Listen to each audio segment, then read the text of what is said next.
Welcome back to Out Loud with Claudia Jordan. Now, my next guest is a college producer, author, and proud daughter of the civil rights leader Malcolm X. Please welcome Ilyasha Shabazz. Welcome to the show. I'm really honored to have you here. It's such an honor to be here with you, Claudia.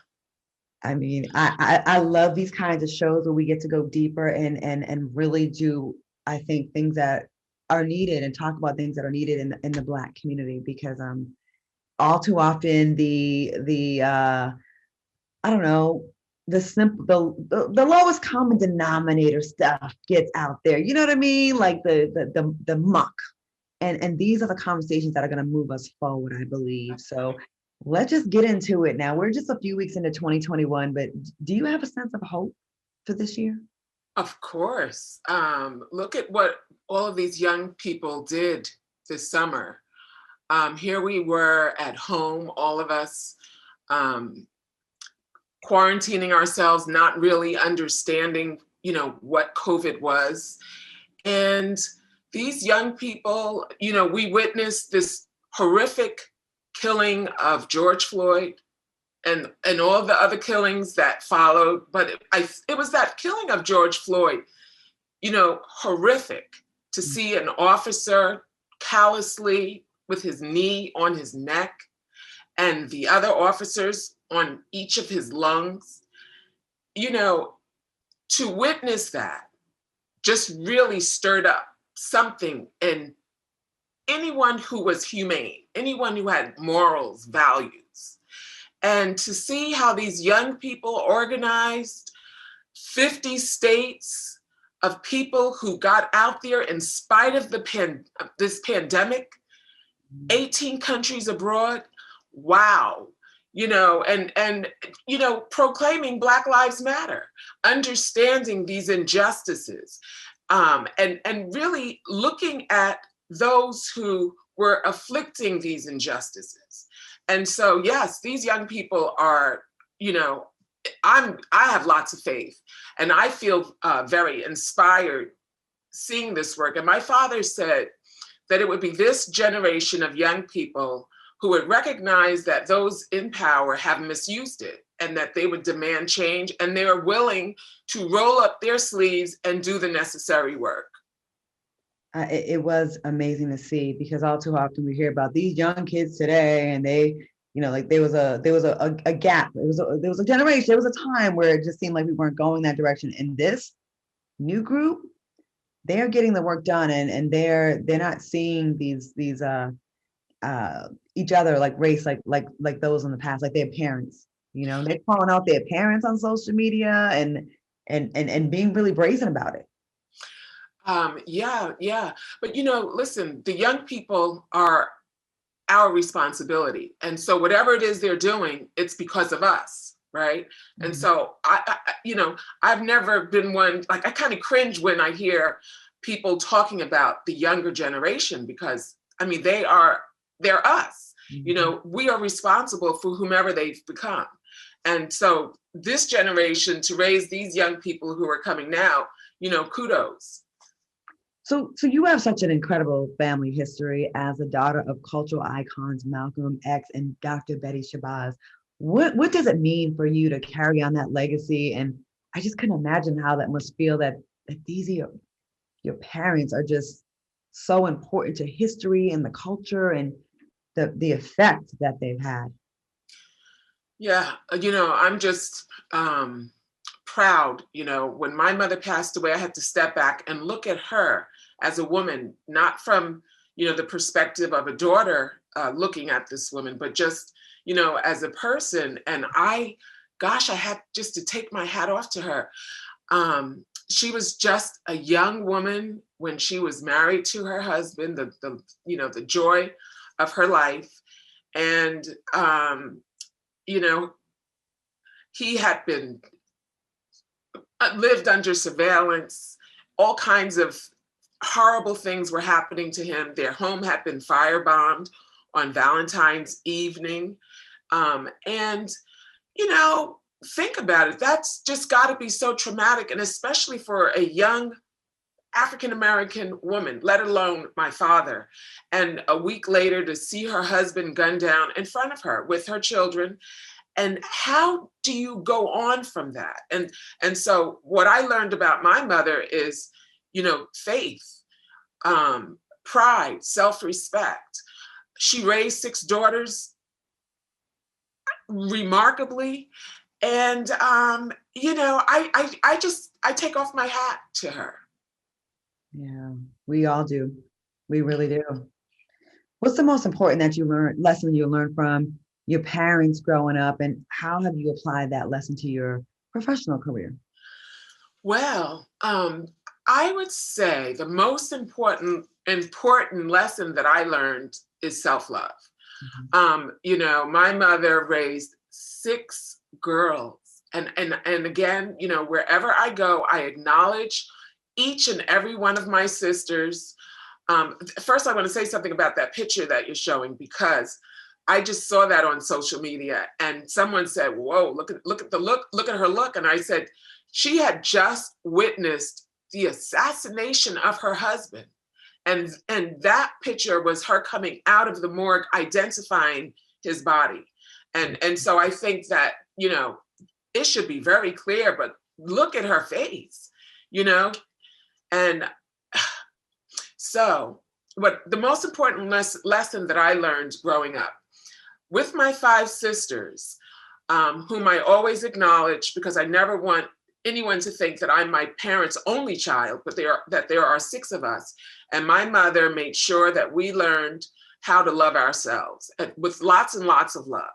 And we learned about the significant contributions that women, Islam, and people of the African diaspora, indigenous people, first world civilizations, the contributions made to history. So we grew up with a solid sense of who we are. Our identity was intact, so that we didn't rely on others to determine our self-worth, but that we already knew, that we were great, that we were wonderful and worthy.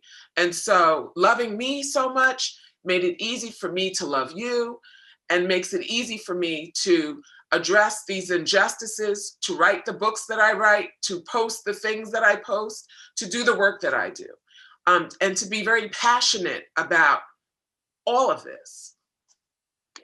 I have to share some love we're getting on the YouTube channel, because they're loving you. A lot of people tuning in. They're like, they couldn't wait to hear you speak.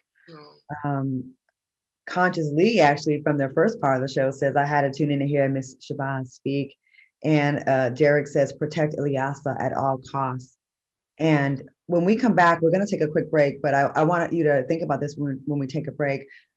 We're celebrating Black History Month right now, and some school systems are still debating on teaching Black history in class. I would like to know your thoughts after we take this quick break. We'll be back with more Out Loud on Fox Soul. Welcome back to Out Loud on Fox Soul. We are joined by Ilyasha Shabazz, and we're having a great conversation and about all things Black. And before we went to break, I asked about Black History Month, and some schools really trying it and debating about whether or not they should teach Black history in school. And I want to know what your thoughts were on that topic. And these people. That's right. My father said only a fool would sit back and allow his enemy to teach his children. And so it says that, we can't sit back and complain what our children aren't learning. We have to participate and make sure that we have a better education curriculum, so that we are very clear that African American history is American history.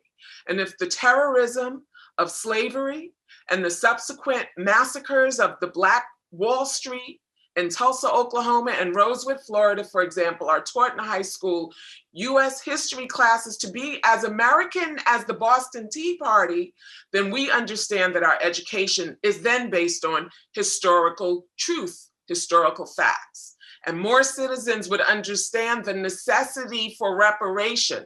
They would understand what it means. We would have the opportunity to ensure that we are instilling a value system of truth, honesty, and human compassion.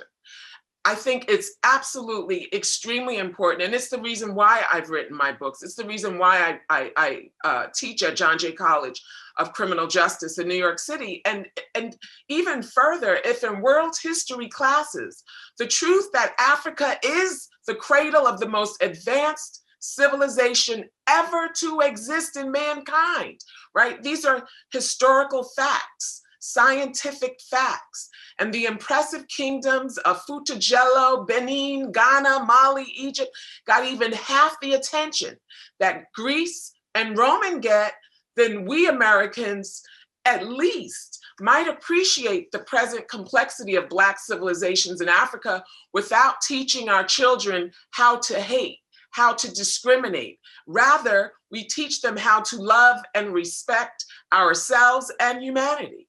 I think it's absolutely extremely important. And that is one of the things that I'm just so grateful to my parents, that they made sure that we had an opportunity to grow up and love ourselves. Mhm. You know, self-love was paramount in the Shabazz household. And I'm so grateful for my father and my mother. And when I found myself, mentoring young people, going into the high schools, going into lockup facilities and seeing this emptiness. And then as I got older, understanding what that emptiness was, I was more committed to writing these books where you can open up, see a reflection of yourself and learn truth about Malcolm, Betty, history, and yourselves. So important. I mean, you said so much that was just so, people on the YouTube channel page, Shanice says education starts at home. Kimberly Hart says this is so good. You know, when we don't teach us Black history in school, the damage it does to whites and Blacks, because when we get out, we have to learn that way. But like you said, like your dad said, a fool would trust his enemy. Only a fool would trust his enemy to teach us. But these white folks, right?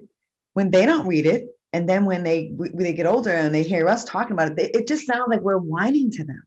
Right? It sounds like, oh, whatever, because all I know of us is that we were slaves, and then somewhere in the 50s and 60s, we got to vote a little bit, kind of sometimes when they allowed us, right? And they're almost like they're shocked that all this stuff, and then we sound like radicals when we bring up all these other things, right? It's like, oh, that's a YouTube video education, right?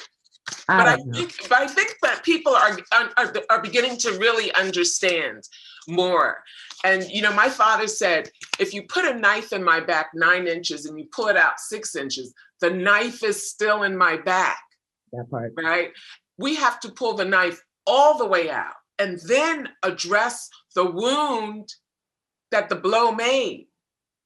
And I mean yes. And and so I think by seeing this horrible death, it was sadistic, it was awful, it was the smirk, the smirk, and the fact that we were all home, right? We had no other distraction. We had to all look at it. Do you believe? How do you feel about the allies, the white allies that got on board when they saw this? I mean, it wasn't the first killing, nor was the last. There was a whole. Rodney King was 30 years ago. I mean, it's been happening. This isn't new to see Black folks being abused like this and murdered. Do you have faith in the white allies that have come on board as of late, since this summer and George Floyd and how it kicked things off? Do you have faith, or how do you feel about the white allies that say they want to participate and help? Well, listen, I have faith in us. I have faith in our young people. Again, to organize the way they did this past summer, and to get all of these people to join in this protest during a pandemic. Mm-hmm. That meant that here we are locked up in our homes voluntarily because we don't know what this COVID is, but that we put those masks on and we went out and marched. Black people, white people, red, yellow, green, purple, gay, straight, binary, gender, everyone was out there demanding that Black lives matter. So I think that, yes, I have to have faith, mm-hmm. Because I think when you have faith, you're willing to do the work. If you don't have faith, that means you're not going to get out there and do anything. When we understand that the government is a body of people, right? That these organizations aren't just the police, it's the people, right, that have these jobs. So that means we have to make sure that, again, our educational curriculum is based on truth and facts. You know, that many people have been misinformed, just like they were misinformed about Malcolm X, you know, and so now, you know, we're discovering that Malcolm provided the biggest critique of America. He's quoted 53.7 thousand times per hour in social media. And this is the clearest evidence that young people are discovering the truth about Malcolm. We're discovering that what we learned, you know, was absolutely inaccurate. Absolutely inaccurate. And so they're looking for people who speak truth and who are wise. And we know Malcolm spoke truth, and truth is timeless. Well, we are going to take our last quick break, and we'll be back with more with Ilyana when we return. Ilyasha Shabazz when we come back. Welcome back to Out Loud on Fox Soul. We are joined by the amazing and brilliant Ilyasha Shabazz, and we are having a great conversation about, I mean, if you miss it, you'll have to rewind and play this again and send this link to your friends. Now, I want to talk about your books, Ilyasha, the author of 5 books for children and young adults, and the latest is entitled The Awakening of Malcolm X. Tell us about that book and what it reveals about your father's young adult years. You have it. That's good. Yes. Well, you know, so I'm at John Jay College, you know, criminal justice, and you know, I always have this quote that Ava DuVernay made sure that we understood, as did, I can't think of the other woman's name at the moment who did 13, but you know, that there are approximately 3 million people in our prisons today, only in America. And that while only 32% of the US population is African American and Latinx, 56% of the incarcerated population is people of color.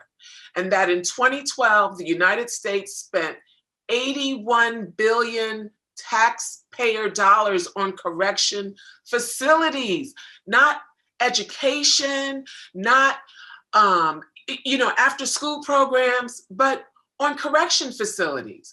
And since 1970, the incarcerated population has increased by 700%. And this is what is happening to our young children. And so, you know, when I think about my father, during this time, I understand why he veered off to the right.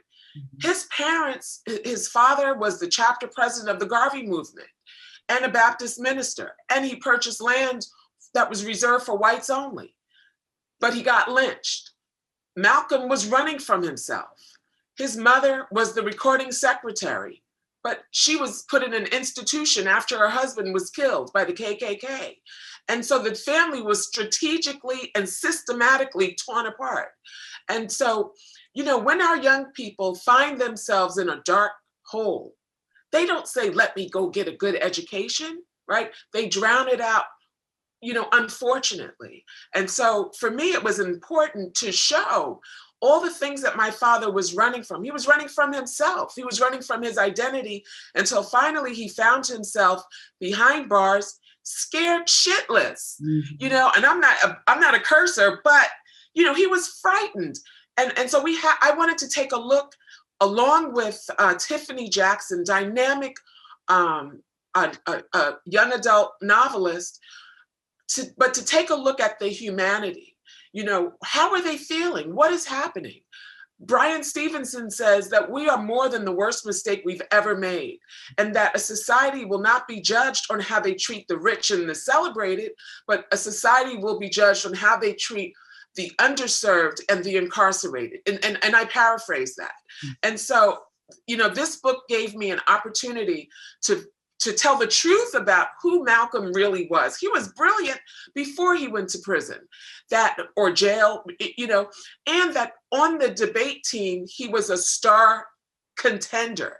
And when he read the dictionary, it wasn't so that he could learn how to write. He read the dictionary so he could understand the etymology, the root words, so that when he was asked questions, he could be his best, because he was brilliant. His parents made sure of it. His parents were activists. And when you are two activists, you make sure that your children can navigate through the injustices that you know they're going to receive, and that they have all the things that's necessary to say that I'm worthy, you know, and I respect human life. And so, you know, this is one of the, you know, really the primary reason I wanted to make sure that I was able to provide the truth about Malcolm's foundation, that he didn't go to jail and magically become Malcolm X. He became Malcolm X because of the involvement of his parents. And so again, it speaks to the role of the adults, the village, to raise children, and how necessary it really is. You know, I could talk to you about this like for another half hour. It's just fascinating. Your dad, your mom, yourself, your family, your other sisters. And it's amazing how your dad's teachings and his views are so timely and timeless. It could be said today, everything that he said. You know what I mean? Like it's stuff that it applies to now. Like he was so far ahead of his time. So I wish I had more time. Please, please, please. I want everyone to please pick up the book and please support. And you know, I really want to thank you for joining me tonight, Ilyasha Shabazz. I really appreciate you. And I would love to be able to invite you back at any point, at some point in the future, because I just feel like you're just so full of knowledge. And it would be my honor. So thank you so much for being here. Thank you so much.